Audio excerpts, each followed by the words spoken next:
समांतर प्लेट संधारित्र के बारे में अपन ने पढ़ा। दो संधारित्र पढ़े थे, समांतर प्लेट और गोली। और समांतर प्लेट संधारित्र में अगर अपन पराविद्युत पदार्थ भरते हैं, पराविद्युत पदार्थ को कुचालक पदार्थ भी कहा जाता है। कुचालक पदार्थ कौन से होते हैं? रबर, कांच, मोम, है ना, शुद्ध जल, अभ्रक। अगर ये समांतर प्लेट संधारित्र में भर दिया जाए तो उसकी धारिता बढ़ जाती है, यानी कि विभव कम पड़ जाता है। थोड़ा समझ सकते हैं अपन। तो पराविद्युत पदार्थ पराविद्युत माध्यम के साथ समांतर प्लेट संधारित्र, तो पराविद्युत पदार्थ भरते हैं तो धारिता बढ़ती है। अब वो मात्रा निर्भर करेगी कम भरते हैं या ज़्यादा भरते हैं, तो वो स्थिति अपन अध्ययन करते हैं।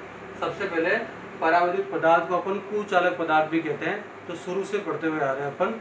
रबर, कांच, मोम, अभ्रक और शुद्ध जल भी। शुद्ध जल जो होता है वह उदासीन हो जाता है, प्लस माइनस हट जाता है उसमें से, तो शुद्ध जल भी माना जाता है। तो रबर, कांच, मोम, शुद्ध जल कुचालक पदार्थ ही होते हैं। इनको अगर अपन सामान्य प्लेट में भर देंगे धारिता बढ़ जाएगी। धारिता का सूत्र होता है C बराबर Q/V। अब धारिता बढ़ जाएगी, इसका मतलब विभव कम हो जाता है, एक दूसरे की व्युत्क्रम। विभव कम हो जाएगा, विद्युत क्षेत्र कम हो जाएगा, धारिता बढ़ जाती है। जैसे सामान्य प्लेट संधारित्र है और मैंने इसके अंदर कुचालक पदार्थ कांच भर दिया है, तो इनके आयन जो होंगे प्लस माइनस आपस में तो निरस्त हो जाएंगे और प्लेट पे प्लस और माइनस बने रहेंगे। तो कुल मिला के विभव कम पड़ेगा और धारिता आवेश ग्रहण करने की क्षमता बढ़ जाएगी। आवेश जो होगा वो यहाँ पर नियत बना रहेगा। अब ये धारिता बढ़ती है तो वो निर्भर करेगी पराविद्युत पूरा भरा गया है या कम भरा गया आंशिक रूप से। तो सबसे पहले देखते हैं पूरा भर दिया गया है। समांतर प्लेट संधारित्र में कुचालक पदार्थ पूरा भर दिया गया। तो फर्स्ट कंडीशन है पराविद्युत पदार्थ से पूर्णतया भरा गया समांतर प्लेट संधारित्र। जैसे समांतर प्लेट संधारित्र है और उसको कंप्लीट रूप से भर दिया, दोनों प्लस माइनस है। पराविद्युतांक को कहते हैं एप्सिलॉन आर, ये आर नहीं है, एप्सिलॉन आर, और दोनों प्लेटों की मध्य की दूरी डी है। तो पराविद्युतांक एप्सिलॉन आर है, प्लेटों का क्षेत्रफल ए है। अब इसके अंदर माना कि नहीं भरा गया है तो वायु या निर्वात कहलाता है। इसको जीरो या नोट से लिखेंगे, C नोट बराबर Q नोट बटा V नोट। अब अगर अपन इसमें पराविद्युत भरेंगे तो विभव में कमी आएगी। विभव में कमी आएगी यानी कि अब जो विभव होगा वो पहले वाले विभव का 1/εr गुणा कम हो जाएगा। V बराबर V नोट बटा εr। अब भर दिया है तो ये फर्स्ट कंडीशन होगी। अब ये सेकंड कंडीशन है, ये खाली था, ये भरा था। इसमें आवेश दोनों में जीरो रखना, नियत रखना, Q नोट रखना।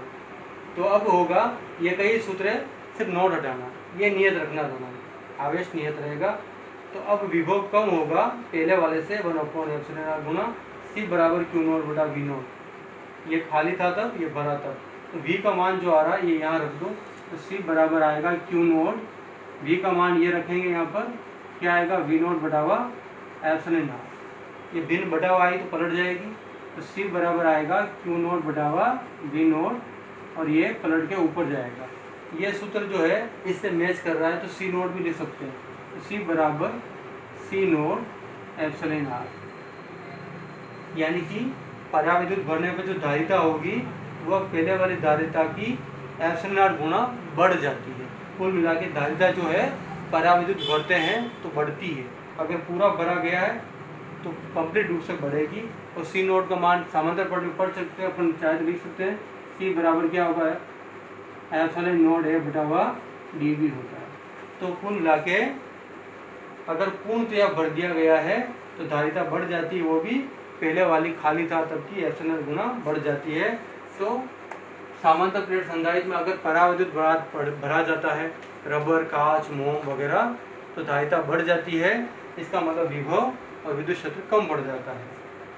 और अगर अपन ने फर्स्ट कंडीशन ली है, पहली कंडीशन है पूर्णतया भर दिया गया, कंप्लीट भर दिया गया है, जिसकी पराविद्युतांक एप्सिलॉन आर, दूरी डी है।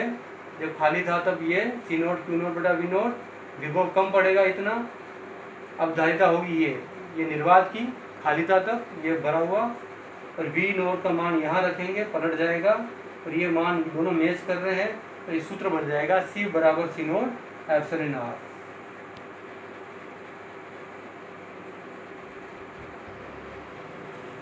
तो दूसरी स्थिति आती है, फर्स्ट पढ़ी अपन ने पूर्णतया भरा, अब आंशिक रूप से भर दिया गया। अब दोनों के मध्य में में एक थोड़ा सा भाग ये टी मोटाई की प्लेट मैंने पराविद्युत भर दिया। कुचालक पदार्थ इतना सा भरा है, इधर भी गैप है, इधर भी गैप है। अब मैंने टी मोटाई की, ये लिखा हुआ टी मोटाई की मैंने एक प्लेट डाल दी है दोनों के मध्य में। ये भाग वायु वाला, ये भाग वायु वाला। तो यहाँ तीव्रता होगी ई नोड, यहाँ ई नोड, और ये मध्य भाग की तीव्रता कितनी होगी, जहाँ प्लेट रखी हुई है पराविद्युत कुचालक की, ई हो गया। दोनों के मध्य की दूरी डी और पराविद्युतांक एप्सिलॉन आर। तो वायु प्लेट की मोटाई कितनी होगी, वायु कहाँ, इधर भी वायु है, इधर भी वायु है, तो डी में से क्या करना है, टी को बाकी निकालना है, डी माइनस टी, ये वायु प्लेट। और पराविद्युत का तो कितना होगा, ये टी है ही, वायु की विद्युत क्षेत्र की तीव्रता कितनी होगी यहाँ पर, ई नोड। तो पराविद्युत कितनी हो जाएगी, ई, डी माइनस टी, टी, और तीव्रता अगर ये कंडीशन तो ई नोड, और ये पराविद्युताओं के साथ ई। लेकिन यहाँ पे जो पराविद्युत भरेंगे तो तीव्रता विद्युत क्षेत्र कम होगा, कितना होगा, पहले वाले से 1/εr गुना कम हो जाएगा। ई बराबर ई नोट बटाओ एप्सिलॉन आर, विभव भी कम, विद्युत क्षेत्र भी कम हो जाएगा। तो विभवांतर कितना होगा, देखो विभवांतर दो चीज़ों से मिलकर बनेगा, पहला वायु क्षेत्र से और दूसरा बनेगा पराविद्युत क्षेत्र से। तो ये दोनों और ये दोनों आपस में जोड़ दो, वायु वाला भाग और पराविद्युत भाग। V बराबर क्या होता है, ई इंटू डी, विभव का सूत्र के रूप में पढ़ना। तो वायु क्षेत्र में E की जगह क्या लिखना आपको, ये ई नोट लिखना, और D की जगह क्या लिखना, डी माइनस टी। इन दोनों का मल्टीप्लाई यहाँ हो गया, और यहाँ पे क्या होगा, E और T का मल्टीप्लाई हो गया। तो ई नोट बराबर डी माइनस टी, और ई नोट का मान कितना हो जाएगा, ई का मान कितना हो जाएगा, ये लिखा हुआ है, ई नोट बटावा एप्सिलॉन आर। ई नोट से ई नोट को अपन ने कॉमन ले लिया, तो क्या बचेगा, डी माइनस टी, टी बटा एप्सिलॉन आर। ई नोट बराबर चालक प्लेटों के लिए कितना सूत्र पड़ा हुआ पहले, सिग्मा बटा एप्सिलॉन नोट, और सिग्मा बराबर क्या होता है, क्यू बटा ए, या क्यू नोट बटा हुआ ए। ई नोट का मान यहाँ रखो, क्या आएगा, क्यू नोट बटा हुआ A epsilon note, D minus T, T बटा हुआ एप्सिलॉन आर। धारिता का सूत्र क्या होता है, सी बराबर क्या होता है, क्यू नोट बटा हुआ वी। क्यू नोट यहाँ पर नियत रहेगा, ये जो वी का मान आ रहा है यहाँ रखो आप, क्यू नोट वी का पूरा मान रखना आपको, क्यू नोट बटा हुआ ए एप्सिलॉन नोट क्या होगा, डी माइनस टी, टी बटा हुआ एप्सिलॉन आर। क्यू नोट से क्यू ये ऊपर ट्रांसफर हो जाएगा, सी बराबर क्या आ जाएगा, एप्सिलॉन नोट ए, डी माइनस टी, टी बटा हुआ एप्सिलॉन आर। तो मुख्य सूत्र तो ये आ गया है, लेकिन अगर डी और टी बराबर हो जाए, डी बराबर टी, डी और टी बराबर डी माइनस, यहाँ पर भी डी रखेंगे तो जीरो, यहाँ पर डी आ जाएगा, तो क्या आएगा सूत्र, एप्सिलॉन नोट ए, ये जीरो हो गया, और टी की जगह क्या लिखना है आपको, डी, डी बटा हुआ ये तो चलेगा एप्सिलॉन आर, ये पलट के जाएगा तो क्या आएगा, सी बराबर एप्सिलॉन नोट ए बटा डी, और ये सूत्र किसके बराबर होता है, पढ़ चुके अपन, सी बराबर क्या आएगा, सी नोट, सी बराबर सी नोट एप्सिलॉन आर।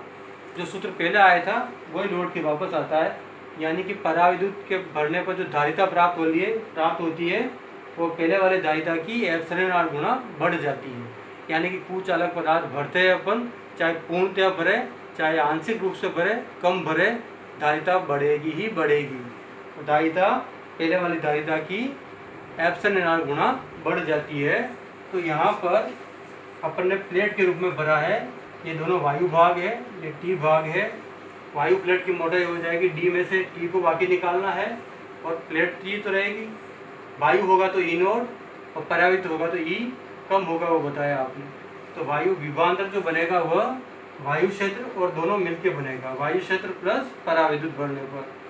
सूत्र ये याद रखना, वी बराबर ई इंटू डी, ई की जगह क्या लिखोगे आप, ई नोट डी माइनस टी, और यहाँ लिखेंगे अपन ई और टी, बस ई का मान यहाँ पुट कर दिया अपन ने, ये और ये कॉमन ले लिया अपन ने, और सिग्मा बटा एप्सिलॉन नोट चालक प्लेटों की तीव्रता है, क्यू बटा है इसका सूत्र होता है, क्योंकि पृष्ठीय वितरण है।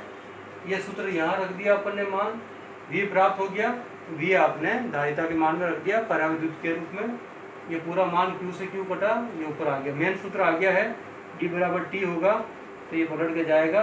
ये सूत्र समांतर प्लेट क्या होता है, तो धारिता बढ़ जाती है।